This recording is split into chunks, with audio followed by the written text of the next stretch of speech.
And the bongos are great. The congos, I probably wouldn't use 2 mics for the congos. I probably would use 1. Right in the middle. Well, the thing is now that we run into phasing. As soon as you have 2, you got phasing right there. 1 mic's going to hear them both. Just put it in the right place.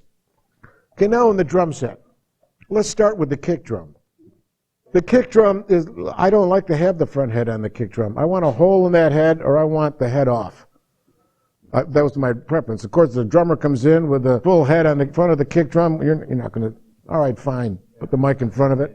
If he comes into a studio session with the front head on, he doesn't know what he's doing, and he won't know the difference anyways when you play it for him. But we don't want that head to vibrate. It's nice to have all the bottom heads off, to tell you the truth, because I want the top head. Give me the sound from the top head. If I go to record the bottom head and the top head, they're going to be out of phase. Well, you mean go around from the side that the beater is on? No, that's dangerous, because you're going to get the sound of the beater. There's got to be a squeak in there someplace. And you'll spend all day long trying to get it out, you know.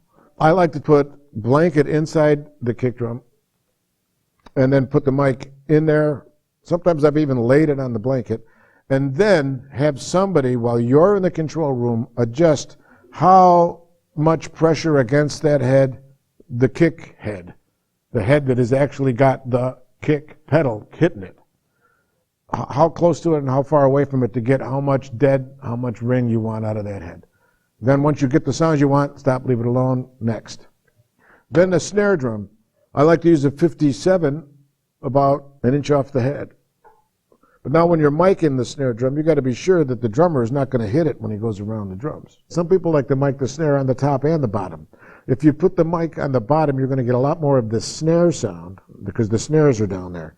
And you have to put the bottom mic out of phase with the top mic, because when the drum hits the top head, it's pushing. And you got the mic here, so it's a negative wave. When you got the mic on the bottom head is pushing out. The mic is seeing a positive wave. So you've got to put them out of phase. If you're going to mic on the bottom, you're looking for snare sound. But then when you get there, you might, too much snare. You know, too much rattle. I want me crisp with some depth. I like a deeper sounding snare. So I've actually taken and loosened the snares on the bottom, slide a piece of tape under there with the sticky side towards the snares, and don't even touch it, just tighten the snares again. And now you go up and hit it and say, oh, not enough snares. Okay, then loosen the snares again and move the tape a little bit more so some of the snares are ringing and some of them aren't. And then you adjust it that way so that you get as much snare as you want in the sound, either on the bottom or the top. Tom-toms, sometimes they have two mid-range toms up here, high tom and mid-tom. Put a mic in between the two, it'll be fine. And then the floor tom, put a mic on the floor tom. Go to the drum and listen to the drum, the tom-tom or the snare or the kick, and find out exactly where the ring is. If you want the ash can sound, you need record it outside the drum with the front head, get the ring all over the place.